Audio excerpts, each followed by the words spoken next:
Bismillahirrahmanirrahim.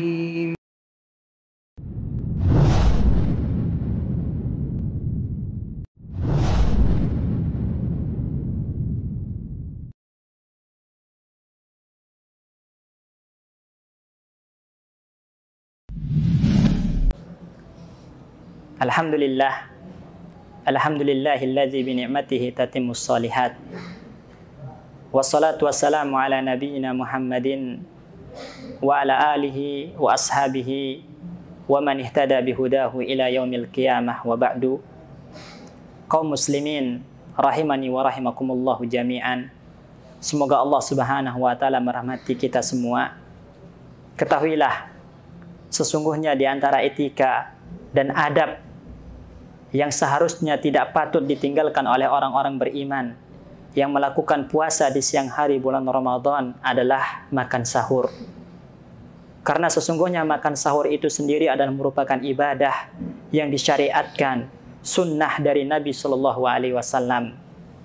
Al-Imam Ibnu Munzir rahimahullahu taala menukilkan tentang adanya ijma', tentang adanya konsensus para ulama tentang masalah disunnahkan makan sahur. Dan dalam makan sahur itu sendiri terdapat banyak fadilah, terdapat banyak keutamaan yang tidak layak kita luput darinya. Keutamaan yang pertama dalam makan sahur itu ada ittiba'us sunnah, ada mengikuti sunnah Nabi Sallallahu Alaihi Wasallam. Rasulullah Sallallahu Alaihi Wasallam sendiri tidak pernah meninggalkan makan sahur. Bahkan ada kalanya Rasulullah Sallallahu Alaihi Wasallam makan sahur bareng-bareng bersama para sahabatnya. Sebagaimana dalam hadis yang diriwayatkan oleh Imam Bukhari dan Muslim dari jalur sahabat Zaid bin Sabit radhiyallahu anhu, beliau mengatakan, kunna tasaharna ma'a Rasulillah sallallahu alaihi wasallam summa kumna ila shalah. Dahulu kami bareng-bareng makan sahur bersama Nabi sallallahu alaihi wasallam, kemudian kami melakukan salat subuh secara berjamaah. Selanjutnya, keutamaan yang lain yang kita dapatkan dalam makan sahur itu ada keberkahan. Dalam hadis yang diriwayatkan oleh Imam Bukhari dan Muslim dari jalur sahabat Anas bin Malik radhiyallahu anhu, Nabi sallallahu alaihi wasallam bersabda, "Tasahharu fa inna fis sahuri barakah." Makan sahurlah kalian, karena sesungguhnya dalam makan sahur itu terdapat keberkahan. Al-Imam An-Nasa'i rahimahullahu ta'ala juga meriwayatkan, alaikum bihadzas sahur, hendaklah kalian menjaga makan sahur, fa innahu al-ghiza'u al-mubarak, karena sesungguhnya asupan gizi yang masuk ke dalam tubuh kita ketika makan sahur itu adalah asupan gizi yang penuh keberkahan, kata Nabi sallallahu alaihi wasallam. Selanjutnya, keutamaan yang kita dapatkan dari makan sahur itu adalah Allah dan para malaikat berselawat kepada orang-orang makan sahur. Sebagaimana dalam hadis yang diriwayatkan dari jalur sahabat Abdullah ibnu Umar, juga dari Abu Sa'id Al-Khudri radhiyallahu anhu, Nabi sallallahu alaihi wasallam bersabda, "As-suhur aklatun barakah." Waktu sahur itu makanannya penuh dengan keberkahan. Fala tada'uhu, jangan kalian sekali-kali meninggalkannya, kata Nabi sallallahu alaihi wasallam. Walau an yajra'a ahadukum jur'ata ma, meskipun itu seteguk air. Kenapa Nabi sallallahu alaihi wasallam sampai menekankan untuk makan sahur? Kata beliau, fa innallaha wa malaikatahu yusalluna 'alal mutasahhirin. Karena sesungguhnya Allah dan para malaikat itu berselawat kepada orang-orang yang makan sahur. Apa makna selawat Allah? Apa makna selawat malaikat?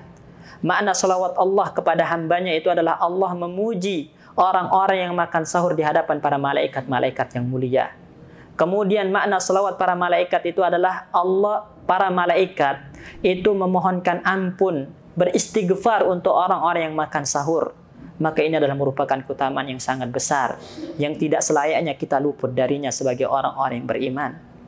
Juga keutamaan lain dari makan sahur itu adanya mukhalafah, adanya penyelisihan terhadap tradisi dan perbuatan orang-orang kafir dari kalangan ahli kitab. Sebagaimana dalam hadis Amr ibn al-As radhiyallahu anhu, Nabi sallallahu alaihi wasallam bersabda, Faslun baina saumina wa saumi ahlil kitab aklatus sahur. Perbedaan antara puasa kita orang-orang beriman, kaum muslimin, dengan puasanya ahli kitab itu adalah ada di makan sahur.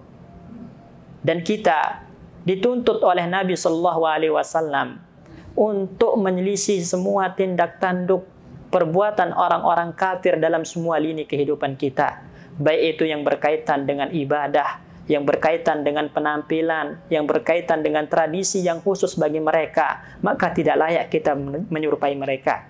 Tapi kita harus selisihi, karena Nabi Shallallahu Alaihi Wasallam mengatakan, "Man tashabbaha biqaumin fahuwa minhum." Barang siapa yang menyerupai sebuah kaum, baik itu yang terkait dengan ibadah mereka, terkait dengan tradisi, pakaian, dan kebiasaan-kebiasaan mereka, maka dia bagian dari kaum tersebut. Wal iyadu billah. Oleh karena itu, jangan sampai kita tinggalkan makan sahur ini. Karena kalau kita tinggalkan, maka akan luput dari kita keutamaan-keutamaan tadi, dan itu tidak pantas bagi orang beriman. Luput darinya keutamaan-keutamaan yang sangat besar tadi.